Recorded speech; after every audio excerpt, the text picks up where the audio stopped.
So our next speaker is going to be Megan Macpherson, a life coach and founder of Yes God Wellness.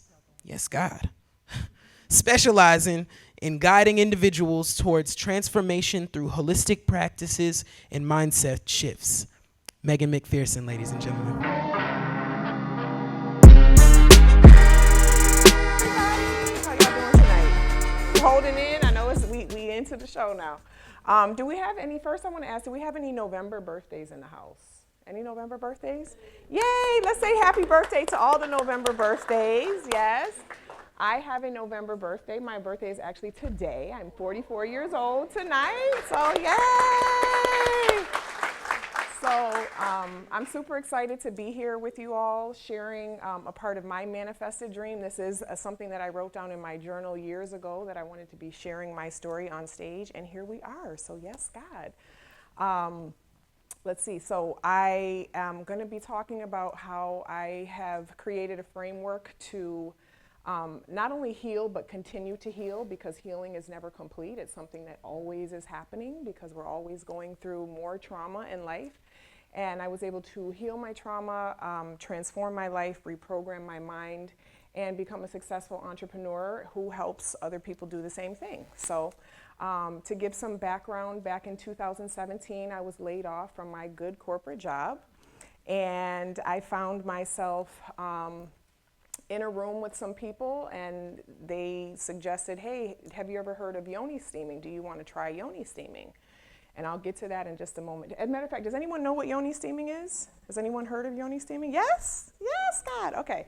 So for those who don't know, it's an ancient practice that's been used for thousands of years by women around the world. Before there were gynecologists, before there were hospitals, women would sit over a pot of herbs to help with all types of feminine reproductive wellness things. So I founded Yes God Wellness in 2017, and initially we started with the steaming. I would have women come into my home, they would do yoni steams, and something happened in that I would start to actually counsel women who were in my home. And I would share with them, you know, some of the techniques and things that I was doing to start to transform myself. And what happened is, a lot of women were coming to me and saying, wow, you know, I listened to what you said, and I was able to change in, you know, a month, versus I've been in therapy for the last 3 years, and that hadn't been working for me. So the brand naturally evolved from just dealing with steaming and feminine wellness to actually incorporating life coaching as well. So to give some background to how I got into yoni steaming, about 11 years ago when I had my son, I had a very traumatic experience in the hospital. Black women tend to have very traumatic experiences in the hospital, especially while giving birth. Our death rates are a lot higher because we're not listened to. And that's exactly what happened to me. I went to Wake Med. I was 7 centimeters dilated, in a lot of pain, getting ready to have my son. And I was told by the triage nurses that just take this sleeping medication and go home, you'll be okay. They handed me discharge papers. And of course, you know, when you're in labor and you're giving birth, this is the most vulnerable time of a woman's life. So I was hurt. I refused to leave. I did not leave. I actually wound up having my son right there in triage, right there on the table, which, thank you God, there was no complications, because we weren't set up to handle any complications. So that shook me to the core. That really, really rattled me, and it caused me to really have to decide, was I going to take the little bit of energy that I had postpartum to try to fight this system and, you know, go after them and sue them and do all this, or was I going to take my energy and try to figure out a way that I could never have to be in this type of position again, where I was never at the mercy of systematic racism, systematic injustice. And that really kind of was the beginning of my shift, my internal shift, and realizing that ultimately at the end of the day, what's most important is how I feel and what I am, what it is that I want for myself. And what I wanted for myself was to be heard, I wanted to be respected, and I wanted to be appreciated. So Essentially, that was the beginning of me starting to do the work of looking at. So first of all, I had a complete mistrust now for Western medicine. I was like, you know what, these people don't care about me, they don't honor my humanity. And so that naturally led me to look into Eastern practices. And Eastern practice is completely different from Western. Western looks at the symptoms, whereas Eastern looks at the person as a whole, and they look at the harmony and well-being of the whole person, mind, body, and spirit. And so as I began to go down that path, I got into veganism, I got into all types of natural things, herbs, healing, and of course I came across yoni steaming when I was doing my research. So my son was 9 months and I became pregnant again with my daughter. And this time I was a completely new person. I was doing everything natural. I wanted to, get all into it.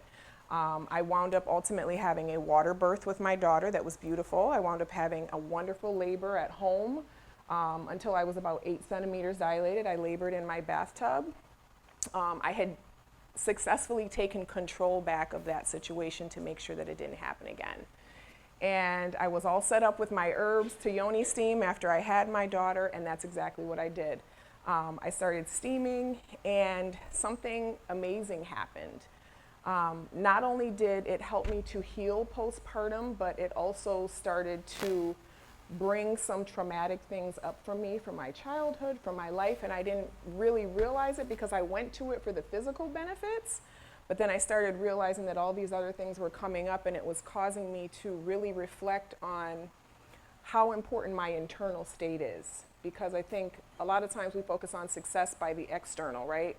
How much money we have, what does our house look like, what does our car look like, what do things look like from the outside?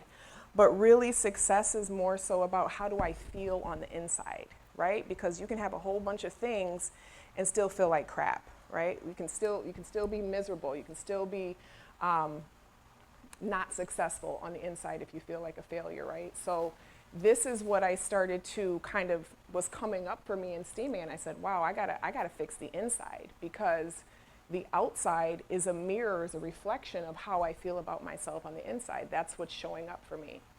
And so with that perspective shift from external to internal, the fun began.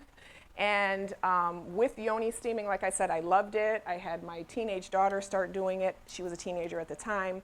And I'm the type of person that I was shouting it from the rooftops. Hey, all my friends and family, you guys should come and try to, yoni steaming. So I became as, the crazy girl who just sits on herbs all the time. And so I was fine with that. So fast forward to a few years later, I was laid off from that corporate job. I was in a room. Someone said, oh, I've always wanted to try yoni steaming. And someone said, oh, Megan does that. And she said, oh, Megan, I want to come over and do a yoni steam. How much? So that was how my business started. It wasn't, I had a business plan and I went down to the bank. It wasn't any of that. It was, I didn't have any money. I needed to pay the rent. I needed to figure out how to hustle, okay? I was already hustling. I was picking up couches off Craigslist for free and listing them back on Craigslist and selling them. I was doing all kinds of, I'm from New York, so I'm a hustler, right? I was figuring it out. I was like, we're gonna get this money somehow.